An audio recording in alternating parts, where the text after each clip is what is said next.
सो हे दोस्तों, एक बार फिर से स्वागत है आपका हमारे चैनल ग्रीन कोबरा स्टोरी में। दोस्तों, आज की स्टोरी बहुत ही इंटरेस्टिंग होने वाली है, तो इसे स्किप बिल्कुल मत कीजिएगा। तो चलिए दोस्तों, बढ़ते हैं आज की स्टोरी की तरफ। दोस्तों, इस धरती पर शायद ही कोई ऐसा मनुष्य होगा कि जिसमें कोई विशेष प्रकार की प्रतिभा ना हो। कोई अच्छा डॉक्टर है तो कोई अच्छा वकील, कोई अच्छा सिंगर तो कोई अच्छा डांसर। लेकिन दोस्तों, क्या कभी आपने सोचा है कि भारत की इस धरती पर कोई हुनरबाज चोर भी हो सकता है? जी हाँ दोस्तों, हुनरबाज चोर।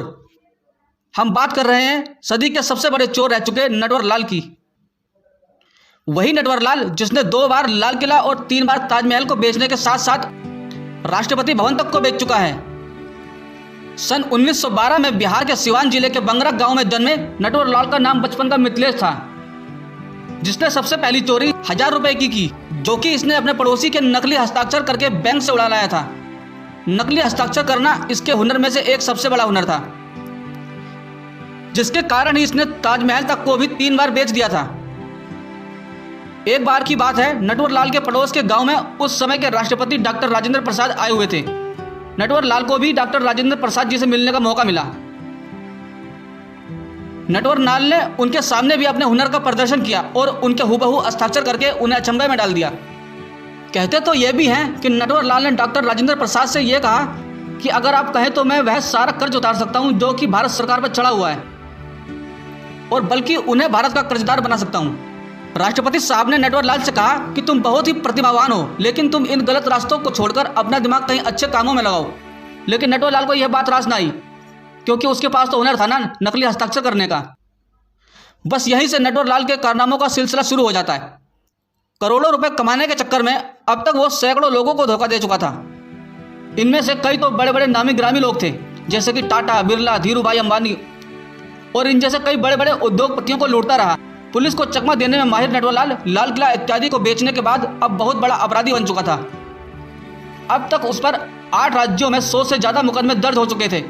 कहते हैं वह अपने पूरे जीवन काल में 9 बार पकड़ा गया था, और जितनी सजा इसे हुई थी उन सजाओं को जोड़ा जाए तो कुल मिलाकर 111 साल उसे जेल में बिताने पड़ते।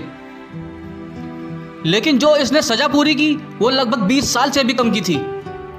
इसका सबसे बड़ा कारण था जेल कर्मचारियों को चकमा देकर जेल से भाग जाना। दोस्तों, नटवरलाल का एक किस्सा बहुत ही मशहूर है, जो कि हम आपको आज सुनाते हैं। एक बार की बात है, जेल में बंद होने के कारण नटवरलाल के खेत में समय से जुताई ना हो पाई, तो उसकी बीवी जेल में आकर नटवरलाल से कहती है कि लगता है इस बार खेतों में फसल ना हो पाएगी।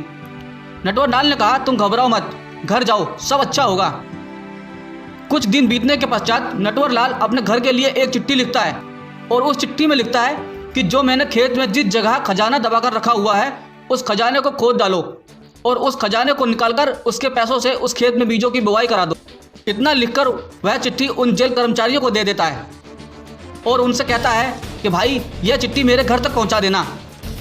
जेल अधिकारियों में से एक अधिकारी उस चिट्ठी को पढ़ता है, और उस अधिकारी को यह लगता है कि इसने जीवन भर में बहुत सारी चोरियां की हैं, जरूर उन्हीं में से कुछ बचाकर इसने अपने खेत में दबाकर रखा हुआ है। बस फिर क्या था, जेल के कुछ अधिकारी पहुंच जाते हैं उसके खेत पर और खेत की खुदाई शुरू कर देते हैं। सुबह से शाम हो जाती है, लेकिन उन्हें खेत से कुछ भी नहीं मिलता। थक हार कर वो सब वापस आ जाते हैं। कुछ दिनों बाद जेल में उसकी बीवी की चिट्ठी आती है। उसमें लिखा होता है कि बधाई हो, आपकी तरकीब काम कर गई, इस बार खेत में फसल अच्छी होगी। उन सभी जेल कर्मचारियों को मेरी तरफ से बधाई देना। दोस्तों, वर्ष 2009 में नटवरलाल के वकील ने जज साहब से कहा कि क्यों ना नटवरलाल के ऊपर लगे 100 से ज़्यादा सभी मामलों को खत्म कर दिया जाए, क्योंकि 25 नवंबर 2009 में नटवरलाल की मौत हो चुकी है। लेकिन नटवरलाल के भाई ने कहा कि उन पर लगे सभी मामलों को तो पहले ही खत्म कर देना चाहिए था, क्योंकि उनकी मौत तो 14 साल पहले ही हो चुकी है। दोस्तों, अभी तक नटवरलाल की मृत्यु के बारे में कोई निश्चित खबर नहीं मिली है। तो दोस्तों, यह थी सदी के सबसे बड़े चोर नटवरलाल की कहानी। दोस्तों, इसी नटवरलाल पर एक फिल्म भी बन चुकी है, मिस्टर नटवरलाल। दोस्तों, इसी तरह की और इंटरेस्टिंग स्टोरी सुनने के लिए हमारे चैनल को सब्सक्राइब करें।